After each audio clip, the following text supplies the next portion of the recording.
기도의 시간이 될 수 있도록 함께하여 주시옵소서. 이 시간 우리의 심령의 마음을 열어주시고 새롭게 해주시길 원하며 예수님의 이름으로 기도드립니다. 아멘. 오늘 주시는 하나님의 말씀, 우리 말라기 2장 1절로 9절 말씀을 함께 보도록 하겠습니다.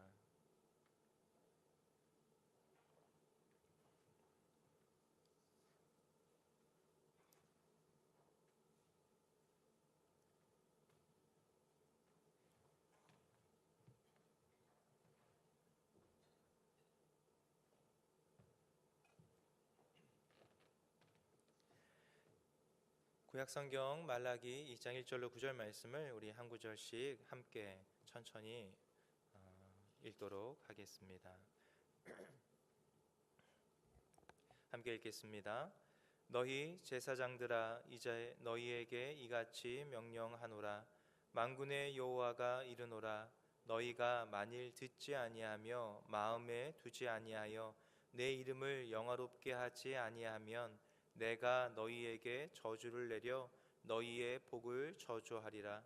내가 이미 저주하였나니 이는 너희가 그것을 마음에 두지 아니하였음이라.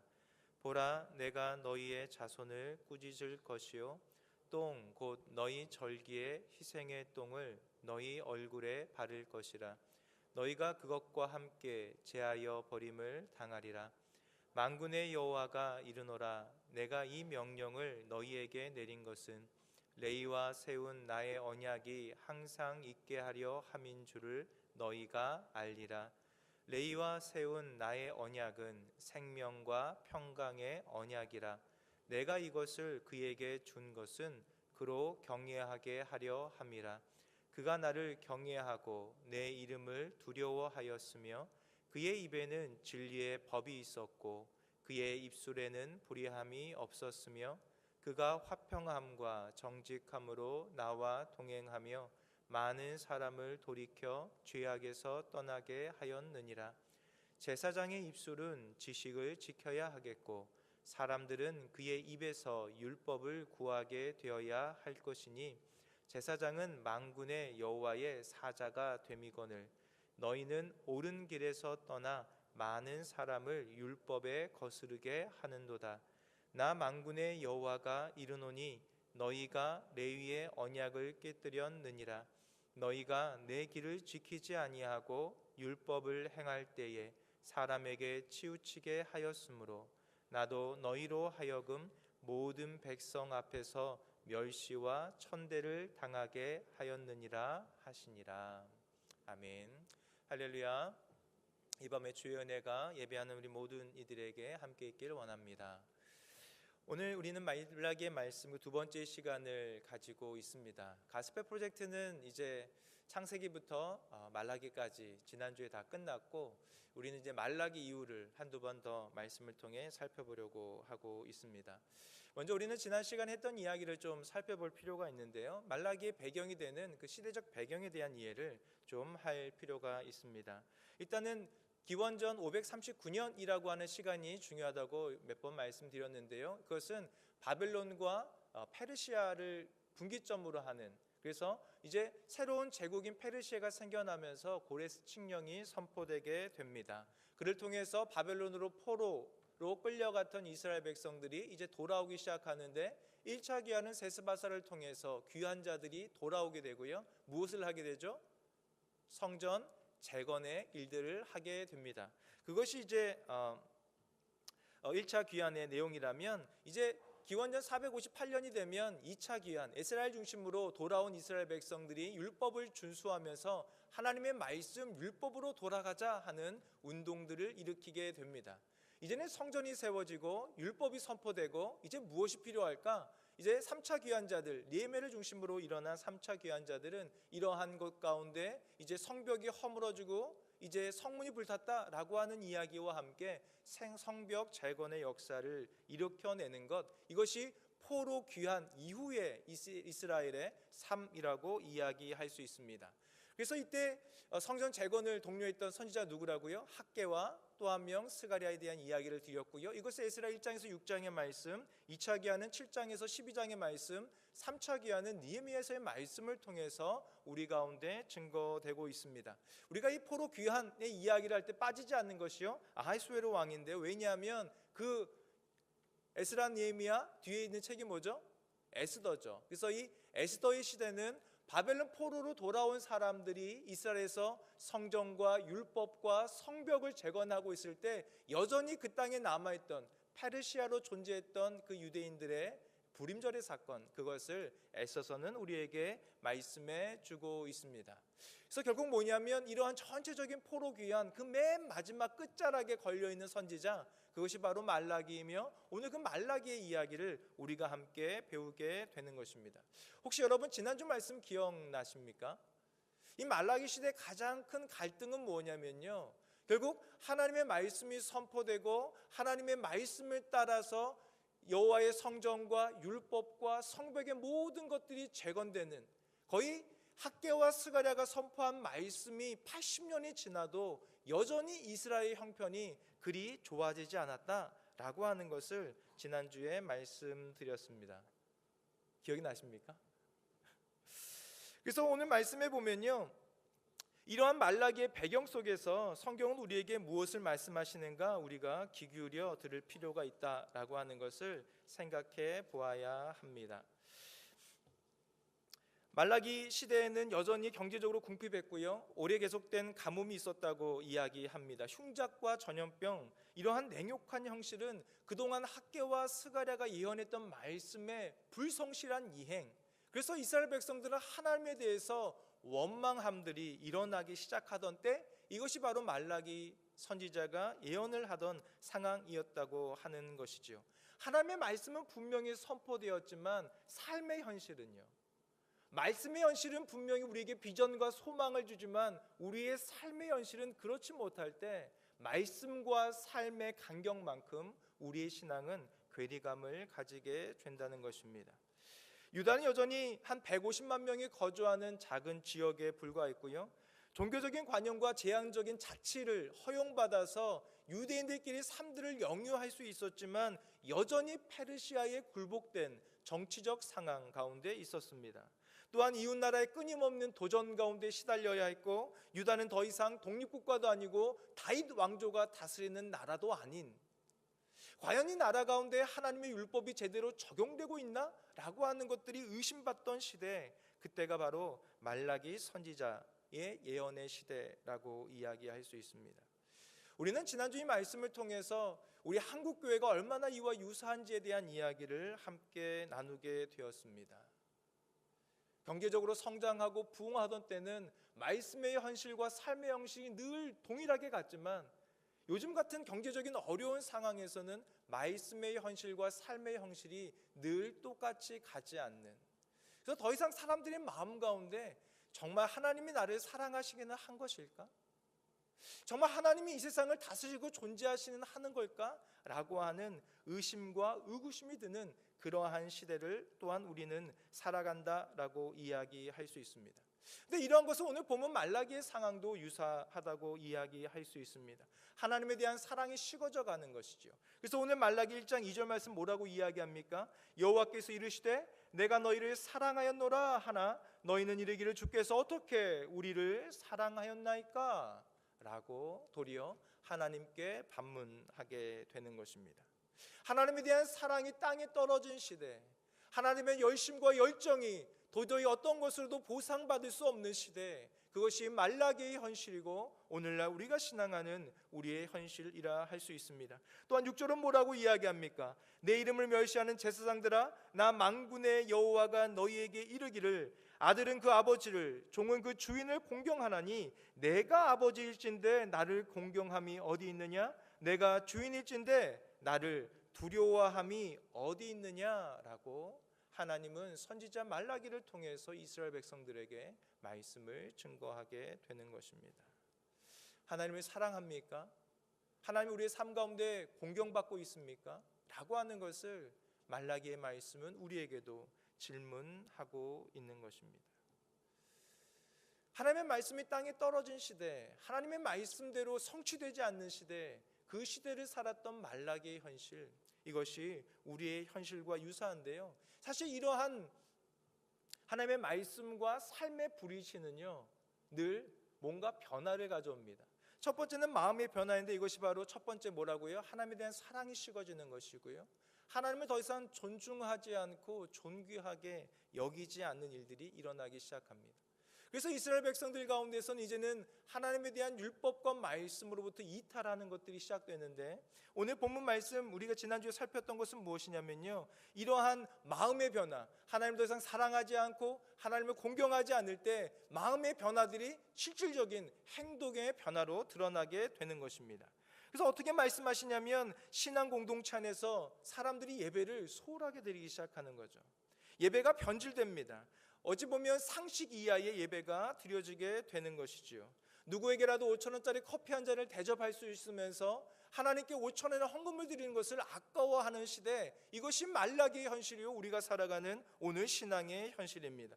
우리가 가정과 자신을 위해서는 아낌없이 투자하지만 하나님의 나라와 교회와 믿음의 공동체를 위해서는 그런 것들에 대해서 아끼고자 하는 마음들, 그래서 오늘 말라기 1장은 뭐라고 이야기합니까? 너희가 그런 모든 것들을 자신을 위해 투자하면서도 나에게는 더러운 떡을 드리고 눈먼 희생을 드리는구나 라고 하나님은 이스라엘 백성을 향하여 고발하기 시작하는 것입니다.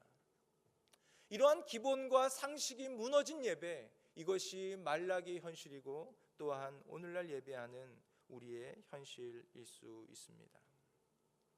그리고 이어서 오늘 2장 1절에서 9절 말씀에 돌아오면요, 이러한 마음의 변화, 하나님을 사랑하지 않고 공경하지 않는 것이 예배의 변질을 가져오고 오늘 2장에서는 또 다른 변화를 가져왔다라고 하는 것을 성경은 우리에게 이야기합니다. 우리 2장 1, 2절의 말씀을 같이 한번 다시 읽어볼까요? 함께 읽겠습니다. 시작. 너희 제사장들아, 이제 너희에게 이같이 명령하노라. 만군의 여호와가 이르노라. 너희가 만일 듣지 아니하며 마음에 두지 아니하여 이 이름을 영화롭게 하지 아니하면 내가 너희에게 저주를 내려 너희의 복을 저주하리라.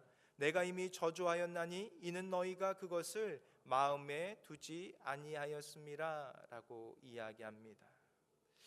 오늘 2장 2절 말씀에 보면 세 가지를 경고하시고 또한 고발하시는데, 너희가 듣지 않았다, 너희가 마음에 두지 않았다, 너희가 내 이름을 영화롭게 영광스럽게도 하지 않았다라고 하는 세 가지의 사건에 대한 고발이 이어집니다. 근데 문제는 오늘 2절의 말씀에는 목적어가 존재하지 않아요. 아니, 우리가 무엇을 듣지 않았습니까? 아니, 우리가 무엇을 마음에 두지 않았습니까? 아니면 우리가 하나님을 영화롭게 하지 않은 그 무엇, 그것이 무엇입니까? 라고 하는 목적어가 오늘 2절 말씀에는 생략되어 있습니다. 하지만 2절 말씀 후반절에 보면 이러한 것들을 설명해 주지 않으면서도 이 저주, 이 심판에 대해서는 아주 강도 높게 오늘 성경은 이야기합니다. 이 저주라고 하는 단어가 오늘 본문에 몇 번 반복됩니까? 2절 말씀에 한번 보시겠습니까? 몇 번 나오죠? 내가 너희에게 저주를 내리고 너희의 복을 저주하고 내가 이미 저주하였나니, 세 번의 등장을 통해서 내가 너희를 저주할 것에 대한 이야기를 말씀하고 있습니다. 근데 구약 성경에 보면 이 저주라고 하는 단어가 몇 번이나 등장하는가 사전을 좀 찾아보니까요, 구약 성경에는 4번밖에 등장하지 않습니다. 신명기 28장 축복과 저주의 선언이 있을 때 1번, 잠언에서 2번 정도 사용되고요, 말라기에서 2번 사용됩니다. 근데 오늘 2장 2절 말씀에 보면 내가 너희를 저주하고 너희에게 주려고 하던 복을 바꿔서 저주하고 반드시 저주할 것이다 라고 하는 저주라는 말씀을 굉장히 반복하면서 강조하고 있음을 알 수 있습니다. 무엇일까요? 무엇 때문에 하나님은 이렇게 진노하시고 심판의 칼날을 이스라엘 백성들 가운데 가시는가라고 하는 것을 우리는 생각해 보게 되는 것입니다. 그러면 무엇을 이스라엘 백성들이 듣지 않았을까요? 이스라엘 백성들이 무엇을 마음에 두지 않았기 때문에 하나님 이렇게 화가 나셨을까요? 이스라엘 백성들이 무엇을 통해서 하나님을 영화롭게 하지 않아서 하나님은 이렇게 저주를 내리시겠다고 강조하고 또 강조하시겠는가? 우리가 살펴보면요, 4절에서 9절 말씀을 한번 눈으로 쭉 훑어보시면 어떤 주제가 반복되는지 우리가 잘 살펴볼 수 있습니다. 4절 말씀에 보면 이 명령이라고 하는 단어가 보이십니까? 중반에 보면 레위와 세운 나의 언약이라고 하는 단어가 4절 후반 5절에도 나타나고요, 레위와 세운 나의 언약, 생명과 평강의 언약이라고 하는 단어가 눈에 띕니다. 6절에 보면 그 입에는 뭐가 있다고요? 진리의 법이라고 하는 이 토라가 등장하고요, 7절 말씀에 보면 사람들은 그 입에서 무엇을 구해야 된다고요?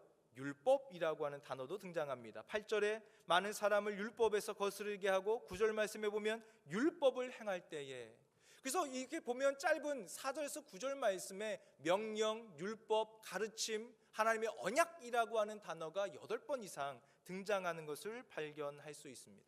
그래서 우리가 2절을 해석할 때 목적어가 없는데 그것을 어디서 찾는다고요? 후반절의 문맥에서 가져와서 대입해 보면 지금 하나님이 이스라엘을 저주하시는 이유가 무엇이냐면 이스라엘 백성들이 여호와의 말씀을 듣지 않는 것, 이스라엘 백성들이 여호와의 말씀을 마음에 두지 않는 것, 이스라엘 백성들이 여호와의 말씀을 통해서 그의 이름을 영화롭게 해야 함에도 불구하고 하나님께 돌려야 할 영광과 영화로움을 잃어버린 것에 대한 저주와 심판이 2절 말씀에 반복되고 있다라고 하는 것을 우리는 생각해 볼 수 있습니다. 하나님의 말씀, 이것이 땅에 떨어지는 시대, 이것이 말라기의 현실입니다. 하나님을 사랑할 수 없을 때, 더 이상 하나님을 공경할 수 없을 때, 하나님을 예배할 힘이 없을 때 일어나는 현상, 그것이 어떻게 나타난다고요? 1장에 보면 그것이 예배의 변질로 나타나고요, 2장에 보면 말씀이 땅에 떨어지는 그러한 실질적인 사건으로 오늘 본문 말씀은 우리에게 경고를 주고 계신 것입니다. 근데 오늘 본문 말씀에 보면 이 말씀을 우리가 어떻게 다루어야 하는지 뒤집어 보면 이 세 가지를 설명하고 있다라고 이야기할 수도 있습니다. 그러니까 우리가 하나님의 말씀을 어떻게 된다고 이야기하는 겁니까? 오늘 2절 말씀을 뒤집으면요, 너희가 여호와의 말씀을 들어야 한다.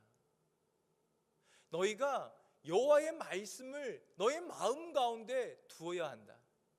너희가 여호와의 말씀을 충분히 듣고 마음에 간직하여서 그 말씀을 통해서 하나님의 여호와의 이름을 영광스럽게 해야 하는 것, 이것이 우리의 사명이다 라고 하는 것을 2절은 강조한다라고 이야기할 수 있습니다. 그래서 신명기 18장 말씀에 보면 이렇게 말씀합니다. 우리 한번 같이 오늘 PPT를 통해서 같이 읽어보도록 하겠습니다. 시작. 내 하나님 여호와께서 너희 가운데 내 형제 중에서 너를 위하여 나와 같은 선지자 하나를 일으키시리니 너희는 그의 말을 들을지니라. 이것이 곧 내가 총회의 날에 호렙산에서 내 하나님 여호와께 구한 것이라. 곧 내가 말하기를 내가 다시는 내 하나님 여호와의 음성을 듣지 않게 하시고 다시는 이 큰 불을 보지 않게 하소서. 두렵건대 내가 죽을까 하나이다 하매 여호와께서 내게 이르시되 그들의 말이 옳도다. 내가 그들의 형제 중에서 너와 같은 선지자 하나를 그들을 위하여 일으키고 내 말을 그 입에 두리니 내가 그에게 명령하는 것을 그가 무리에게 다 말하리라. 누구든지 내 이름으로 전하는 내 말을 듣지 아니하는 자는 내가 벌을 받을 것이요 나에게 벌을 받을 것이요 라고 이렇게 말씀하고 있습니다. 이 신명기는 우리가 잘 아는 것처럼 이스라엘 백성들이 광야 생활을 끝나고 모압 평지에서 들었던 두 번째 여호와의 율법의 말씀이라고 이해할 수 있습니다. 근데 이스라엘 백성들이 어떤 경험이 있었냐면요, 하나님을 직접 대면해서 만나서 그의 말씀을 듣는 것이 너무 두려운 일인 거예요. 마치 그 시내산에서 호렙산에서 여호와의 임재가 있고 천둥과 번개와 여러 가지 자연의 현상을 통해서 땅이 진동하는데 말씀하시는 여호와의 음성을 듣는 것이 이들에게 굉장히 두려운 일입니다. 그래서 하나님, 우리가 주의 말씀을 대면해서 들을 수 없습니다. 그러니까 하나님 뭐라고 말씀하세요? 옳다. 이 백성의 말이 옳다. 어떻게 한다고요? 내가 한 선지자를 너에게 세워서 이 선지자에게 여호와의 말씀을 주고 이 선지자가 너에게 여호와의 말씀을 증언할 것인데, 이 선지자의 말을 너희가 잘 뭐 해야 된다고요? 들어야 한다. 만약 그렇지 않으면 너희에게 큰 벌이 있을 것을 하나님은 이미 신명기에게 이 말씀을 통해서 우리에게 주고 계신 것입니다. 성경은 뭐라고 이야기하냐면 들어야 한다. 그래서 오늘 기독교의 신앙이라고 하는 것은 말씀의 신앙이라고 이야기할 수 있습니다. 말씀을 들음으로 깨닫고 말씀을 들음으로 생명의 진리로 나아가고 말씀을 들음으로 통해서 우리가 여호와 앞에 굴복할 수 있는 것, 그것이 바로 여호와의 말씀이라고 하는 것이죠. 우리의 신앙이라고 하는 것은 기복적인 신앙이 아니고 무엇인가 형상을 우상하는 그러한 우상의 신앙도 아니고 오늘날 기독교의 신앙은 말씀의 종교, 말씀의 신앙이다. 근데 그것을 너희가 정말 듣고 있냐라고 하는 것을 오늘 이야기하는 것입니다. 스가랴서 7장 13절에서 11절에서 13절의 말씀입니다. 우리 함께 같이 더 읽도록 하겠습니다. 그들이 듣기를 싫어하여 등을 돌리며 듣지 아니하려고 귀를 막으며 그 마음을 금강석같이 하며 율법과 만군의 여호와가 그의 영으로 옛 선지자들을 통하여 전한 말을 듣지 아니하므로 큰 진노가 만군의 여호와께로부터 나왔도다. 내가 불러도 그들이 듣지 아니한 것처럼 그들이 불러도 내가 듣지 아니하리라. 만군의 여호와가 말하였느니라. 여호와께서 늘 말씀하시고 예언자와 선지자를 통해서 끊임없이 하나님의 말씀을 들려주시지만 말씀 듣기를 싫어하고 등을 돌리고 듣지 아니하고 귀를 막고 마치 그 마음은 무엇과 같다고요? 금각석처럼 단단하여져서 율법과 여호와의 영으로부터 주어지는 선지자들을 통한 말씀을 너희가 듣지 아니함으로 여호와의 진노가 너에게 임하게 되었다. 근데 13절 말씀은 굉장히 충격적입니다. 왜냐하면 내가 너희를 불러도 너희가 듣지 아니하였으니까 너희가 아무리 기도하고 불러도 나도 듣지 않겠다 라고 하는 것을 선지자를 통해 우리 가운데 말씀하고 있는 것입니다. 신약으로 넘어가서 요한복음 8장 47절 이렇게 말씀합니다. 함께 읽겠습니다. 하나님께 속한 자는 하나님의 말씀을 듣나니 너희가 듣지 아니함은 하나님께 속하지 아니하였음이로다. 우리는 한번 잘 생각해 봐야 합니다. 우리가 교회는 다니고 신앙은 하지만 우리가 여호와의 말씀을 듣기 싫어한다면 뭐라고 이야기하는 거예요? 그거는 하나님께 속한 거 아니야. 그거는 예수님께 속한 거 아니야. 말씀이 너희 안에 있어야 그 사람이 바로 하나님의 사람이고 믿음의 사람이야 라고 하는 것을 성경은 이야기하는 것입니다. 여러분 말씀을 듣고 계십니까? 아마도 많은 분들이 그럼요, 제가 지금 듣고 있지 않습니까? 이렇게 생각하시는 것 같아요. 두 번째 말씀으로 들어가면 두 번째는 뭐라고요? 처음에는 이스라엘 백성들이 해야 될 의무가 있는데 그것은 주의 말씀을 듣는 것, 경청하는 것. 또한 두 번째는 뭡니까? 그것을 마음에 두어야 한다라고 성경은 이야기한다는 것입니다. 근데 말씀을 마음에 둔다는 것이 뭘까요? 이게 좀 어려운 일이죠. 묵상하는 것, 혹은 어떤 분들은 암송을 통해서 계속 그 마음에 말씀을 두고자 하는 것. 근데 생각해 보면 말씀을 마음에 둔다라고 하는 것이 우리에게는 좀 추상적인 개념과 같이 느껴집니다. 근데 여기서 마음이라고 하는 히브리 원어를 살펴보면요, 우리는 단지 그것을 하나의 마음의 기능 정도가 아니라요, 전 육신, 사람이 움직이는 모든 힘의 근원을 마음으로 봅니다. 그래서 우리가 생각하는 것, 감정을 느끼는 것, 무엇인가를 의지하고 결정하고 결단하는 그 모든 것들이 어디서부터 시작돼요? 바로 마음으로부터. 그래서 하나님의 말씀을 마음에 두라고 하는 것은 너의 생명 그 본체, 그 중심에 여호와의 말씀이 있어야 한다라고 하는 것을 이야기합니다. 출애굽기 9장 21절의 말씀을 읽어드리겠습니다. 여호와의 말씀을 마음에 두지 아니하는 사람은, 다시 한번요, 여호와의 말씀을 마음에 두지 아니하는 사람은 그의 종들과 가축을 들에 그대로 두었더라라고 성경은 이야기합니다. 무슨 이야기냐면 10가지 재앙이 일어났을 때 7째 재앙이었던 우박이 내리기 시작합니다.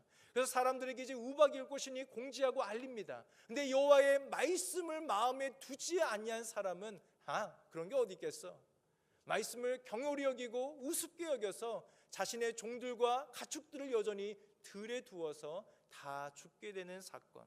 그래서 여기서 이야기할 때 하나님의 말씀을 마음에 둔다고 하는 것은 단지 말씀이 제 마음에 있어요, 전 말씀을 좋아하죠 라고 하는 그런 의미가 아니라요, 모든 인간 생명의 본질 그 중심에 말씀을 두어서 이 말씀은 무엇인가를 결단하고 행동하게 하는 것. 그래서 여호와의 말씀을 마음에 둔 사람은 그 말씀의 두려움을 가지고 자신의 소유와 모든 것들을 그 안으로 들이는 그러한 결정하는 사람이라고 성경은 이야기하는 것입니다. 그래서 우리는 마음에 무엇을 두는가라고 하는 것이 중요한 것인데요, 지금 내가 마음에 무엇이 있는지 어떻게 알 수 있습니까?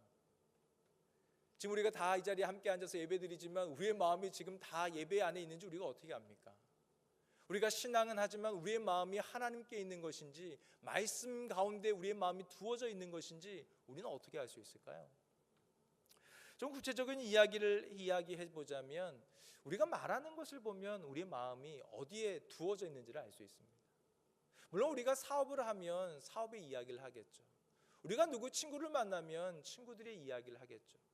그런데 만약 우리가 신앙 공동체 안에서 구역으로 모이고 목장으로 모이고 전도회로 모이고 함께 모여서 신앙 공동체가 무슨 이야기를 하느냐라고 하는 것을 잘 생각해 보시면요,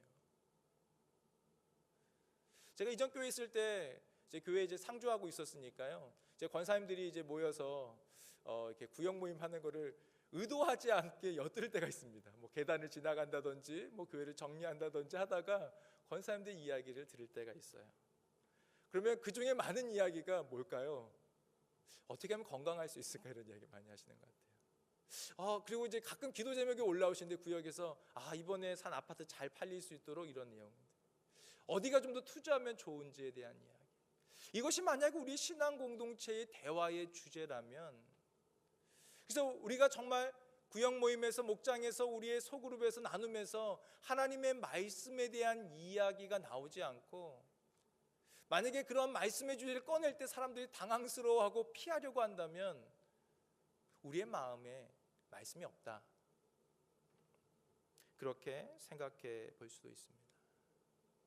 우리의 부부관계 안에서 말씀으로 언약으로 하나 된 부부가 무슨 이야기를 함께 하는가, 이것이 우리의 마음에 무엇이 있는지를 측량하는, 물론 이것이 100%일 수는 없겠지만요, 좋은 도구가 될 수 있습니다.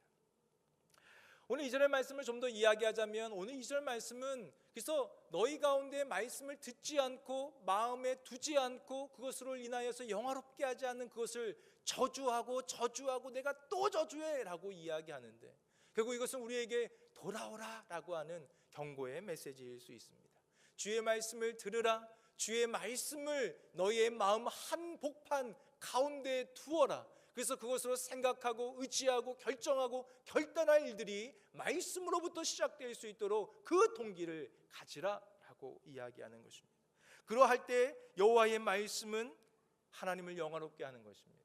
여호와의 말씀이 우리의 삶을 관통할 때, 우리가 말씀으로 살아갈 때, 그 말씀의 것들이 우리의 삶에 넘쳐나기 시작할 때, 우리의 삶을 통해서, 결정을 통해서, 순종함을 통해서 여호와의 이름이 영화롭게 되는 것, 그것을 하나님은 원하고 계신다라고 말씀합니다. 이러한 저주의 강조 속에서 3절은 좀 더 충격적인 요법을 사용합니다. 뭐라고 이야기합니까? 함께 읽겠습니다. 2장 3절입니다. 보라, 내가 너희의 자손을 꾸짖을 것이요 똥 곧 너희 절기의 희생의 똥을 너희 얼굴에 바를 것이라. 너희가 그것과 함께 제하여 버림을 당하리라 라고 이렇게 이야기합니다. 여기서 똥이라고 하는 것은 찌꺼기, 배설물이라고 하는 의미를 가집니다. 사실 이스라엘 백성들은 제사를 드리면서 도살하는 희생 제물 가운데 내장과 그 배설물들, 그 찌꺼기들을 걷어다가 부정한 것이기 때문에 그것은 진 밖에 버려지는 그러한 행동들을 하게 되는데요, 그러니까 그것은 하나님께 드려질 수도 없는 아주 더러운 것, 부정한 것이죠. 그래서 그 진중, 생활의 공간 안에, 일상의 공간 안에 있을 수 없어서 진 밖에 버려지는 그러한 찌꺼기와 배설물처럼 너희를 완전히 제거해버리겠다라고 하는 이야기를 하나님은 이야기하고 있습니다. 근데 오늘 본문의 말씀이 누구에게 주어지는 것인가? 라고 이야기할 때요, 오늘 2장 1절 말씀은 너희 제사장들아 라고 그렇게 이야기합니다. 사실은 우리 목회자들은 하나님의 거룩한 예배를 위해 부름받은 사람들입니다. 우리 목회자들은 하나님의 말씀을 준수하기 위해 부름받은 사람들입니다. 근데 이 말라기의 현실은 어떤 것이냐면요, 이 백성들 가운데 하나님을 사랑하지 않고 공경하지 않으니까 그러한 백성들이 요동하기 시작하는데, 이 요동이 어디까지 지금 이른 거예요? 하나님의 말씀을 준수하고 예배를 고귀하게 드려야 할 제사장들까지도 그것에 오염되고 변질되기 시작했다. 그래서 하나님의 말씀이 어디로부터 떨어지기 시작하는 거예요? 제사장들아, 너희 목회자들아, 너희 목사들과 전도사들아 라고 이야기하면서 오늘 말씀이 시작되고 있는 것입니다. 근데 이것이 단순히 제사장들의 문제냐? 아니라는 것입니다. 왜냐하면 이스라엘 백성 전체가 다 그러한 오염 가운데 노출되었고 제사장들까지 그러한 것 가운데 있으니까 사실 제사장들아 라고 이야기하지만 이스라엘 백성 전부를 향한 여호와의 말씀이다 라고 이해할 수 있습니다. 이것이 또한 오늘날 목사로 살아가는 저와 또 우리 사역자들과 또 성도로 살아가는 우리 모두에게 주어지는 경고의 말씀이라고 할 수 있는 것이죠. 좀 내용이 긴데요, 시간이 좀 지나서 넘어가도록 하겠습니다. 결국 이스라엘 백성들은 마치 그러한 여호와의 말씀에 무슨 얘기입니까? 아니 우리에게 무슨 말씀 율법을 주었다는 겁니까? 라고 하는 것이 3절 이후에 있는 것 같아요. 그러니까 4절에서 여호와께 다시 말씀합니다. 아니 내가 너에게 말씀을 준 적이 없다고 이야기할 때에 4절은 뭐라고 이야기합니까? 내가 이 명령을 너에게 내린 것은 레위와 세운 나의 언약, 그 언약의 말씀 있잖아. 너희 레위 대제사장들 함께 했던 그 여호와의 언약의 말씀, 그것을 지키란 말이야 라고 이야기하는 것입니다. 5절 말씀에 보면 레위와 세운 나의 언약, 그것은 바로 생명과 평강의 언약인데 그것은 너희에게 진리의 법이 되게 하고 그것을 공경하게 하고 결국 그것을 통해서 여호와와 동행하면서 사람들이 죄악으로부터 돌이킬 수 있도록 너희에게 준, 너희 목회자들에게 준, 너희 영적 지도자들에게 준 하나님의 말씀, 그것을 강조하고 있는 것입니다. 이러한 내용들을 4절, 5절, 6절에서 이야기하고 있다가 7절 말씀인데요, 7절 말씀은 같이 읽겠습니다. 시작. 제사장의 입술은 지식을 지켜야 하겠고 사람들은 그의 입에서 율법을 구하게 되어야 할 것이니 제사장은 만군의 여호와의 사자가 됨이거늘. 보통 우리가 강단에서 주일날 기도하시는 분들이 주의 종, 주의 사자, 우리 담임 목사님 이렇게 기도하시잖아요. 그 근거가 오늘 7절에 등장하는 말씀입니다. 사실 우리 목회자라고 하는 것은 여호와의 사자, 어떤 사자냐? 여호와의 지식을 구하는, 그 지식을 구하고 지켜내는 여호와의 사자, 메신저라고 성경은 이야기하는 것입니다. 이것이 마치 상생의 에너지와 같은 것이죠. 이 말씀의 사역자들은 그 말씀, 그 지식, 그것들을 지켜내야 하고, 그러면 이스라엘 백성들은 어떻게 합니까? 그 입에서 율법을 구해야 하는 것이죠. 끊임없이 구하니까 그 말씀을 지켜내고, 지키니까 그 말씀을 구하는 이러한 상생의 일들이 사역자들과 그러한 백성들 가운데 있어야 하는데, 사역자들은 주의 말씀을 지켜내지 못하고 백성들은 더 이상 여호와의 말씀을 구하지 않는 상황, 그것을 오늘 성경은 이야기하고 있습니다. 그래서 8절에서 9절 말씀입니다. 우리 함께 읽겠습니다. 너희는 옳은 길에서 떠나 많은 사람을 율법에 거스르게 하는도다. 나 만군의 여호와가 이르노니 너희가 레위의 언약을 깨뜨렸느니라. 너희가 내 길을 지키지 아니하고 율법을 행할 때 사람에게 치우치게 하였으므로 나도 너희로 하여금 모든 백성 앞에서 멸시와 천대를 당하게 하였느니라 하시니라. 오늘 8, 9절에서 좀 주목하고 싶은 부분은 뭐냐면요, 하나님의 율법을 지킨다는 것, 율법을 구하고 율법대로 살아간다는 것, 그것을 오늘 8절과 9절은 길로 표현하고 있습니다. 그래서 말씀이라고 하는 것은 단순히 우리가 지식적으로 아는 것이나 암기하고 묵상하는 정도가 아니라 이것은 우리의 삶의 길을 결정하는 중요한 요소가 된다는 것입니다. 많은 사람들이 옳은 길에서 떠납니다. 왜냐하면요, 하나님의 율법의 말씀을 거스르기 때문인 것이죠.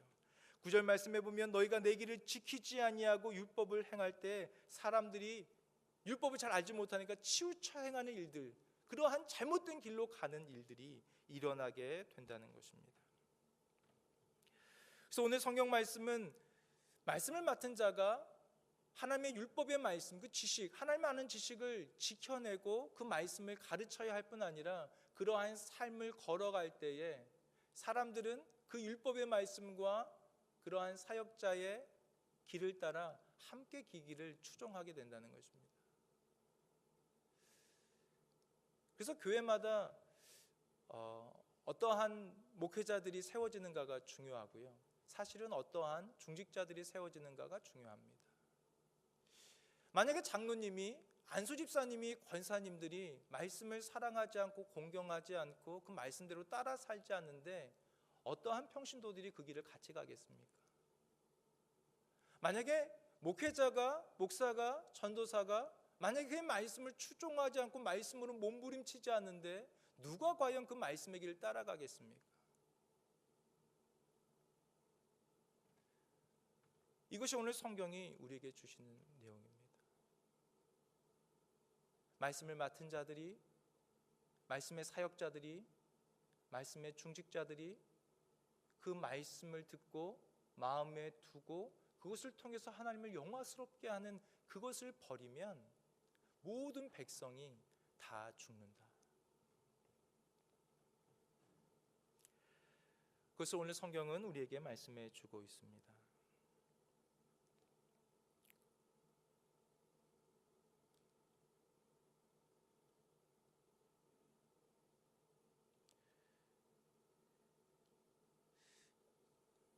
사실 오늘 말씀을 준비하면서 굉장히 조심스러운 부분은 무엇인가 제가 여러분들에게 무엇인가를 권하고 무엇인가를 충고할 수 있는 사람이 되지 못한다는 것입니다.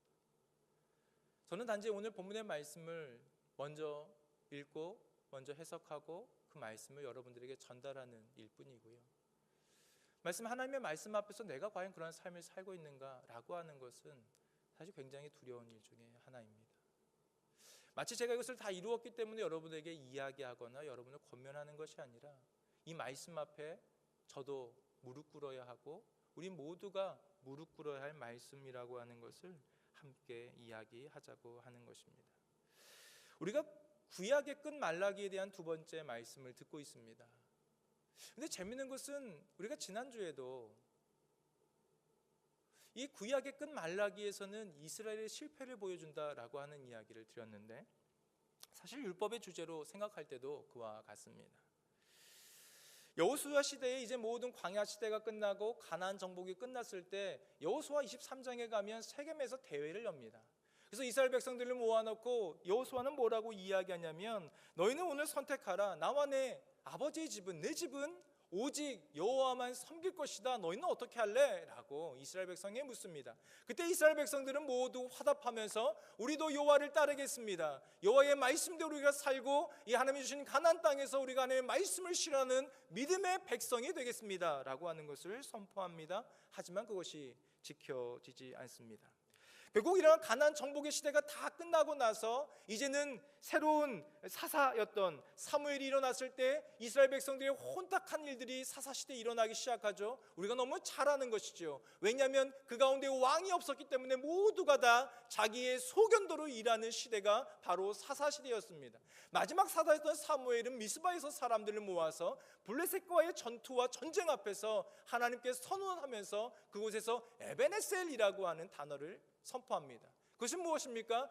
여호와께서 이스라엘 백성을 이곳까지 도우셨다라고 하는 믿음의 선언을 하고 미스바에서 모든 회중들은 하나님의 말씀의 언약 가운데 살기로 결정하지만 실패합니다.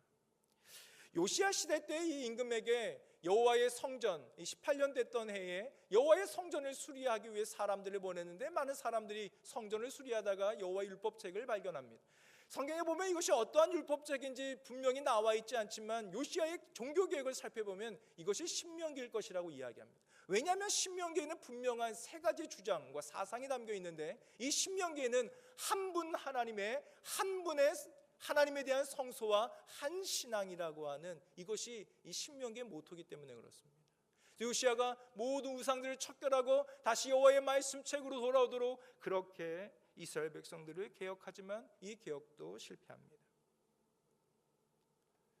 가나안 정복이 끝나도 실패했고, 사사시대 때에도 실패했고, 왕정시대 때도 실패했습니다.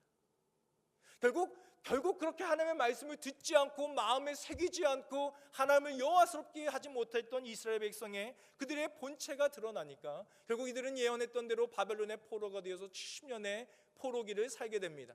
예레미야의 선포처럼 그들은 70년 만에 돌아오게 되고 다시 이곳에서 성전을 재건하고 여호와의 율법을 준수하게 하기로 하고, 에스라가 다시 이스라엘 백성들 가운데 서서 여호와의 율법의 준수를 선포하는 것이 에스라 7장의 이야기입니다.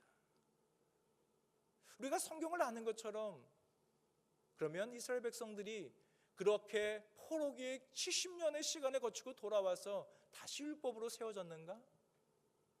오늘 말라기를 보면요, 그 또한 실패였습니다. 저는 오늘의 말씀을 보면서 우리 성도들과 함께 이런 이야기를 나눌 수 있습니다. 여러분 여호와의 말씀을 묵상하십시오. 여러분 여호와의 말씀을 들으십시오. 여러분의 말씀, 그 말씀이 여러분의 마음의 중심 가운데 둘 수 있도록 몸부림치십시오. 그리고 여호와를 영화롭게 하기 위해 우리의 삶들을 드려야 합니다 라고 하는 것을 여러분과 나누고 싶지만,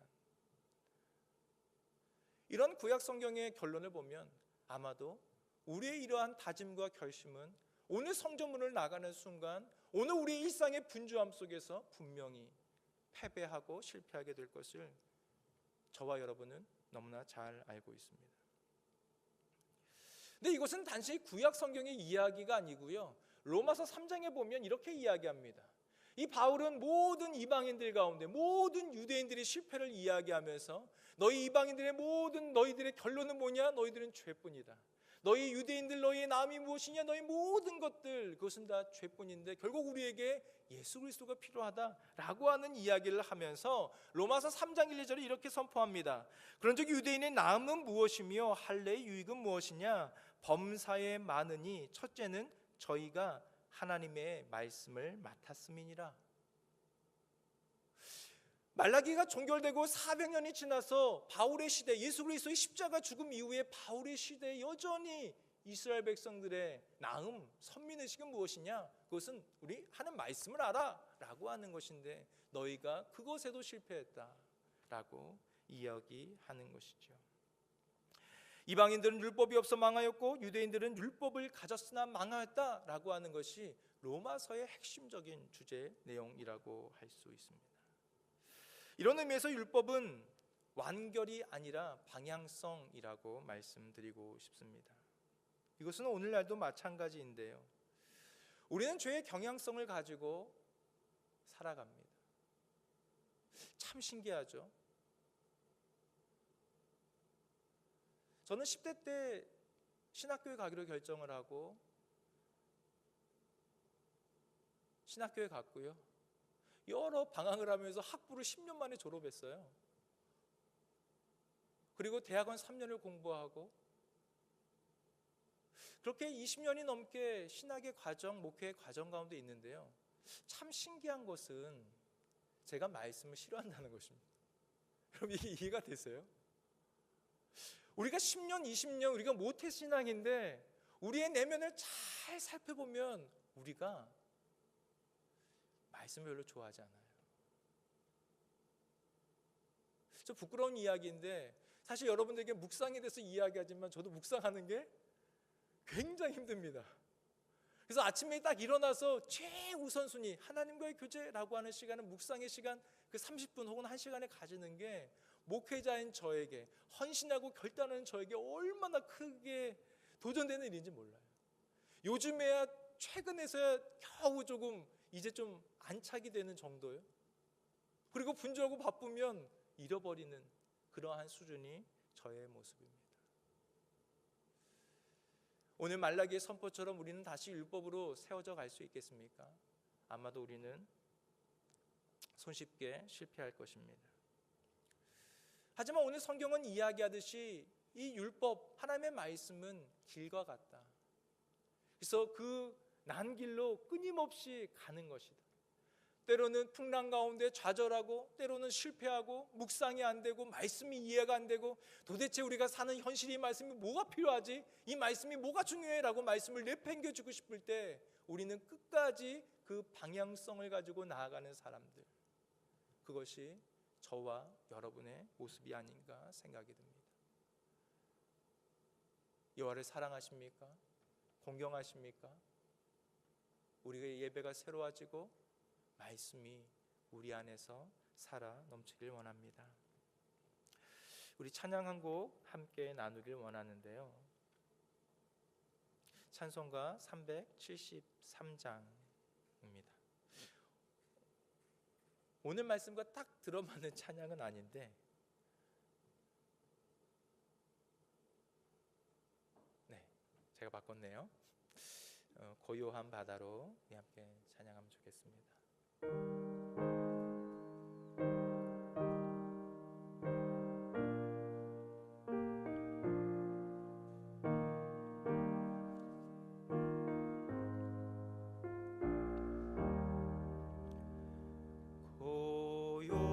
고요한 바다로 저 천국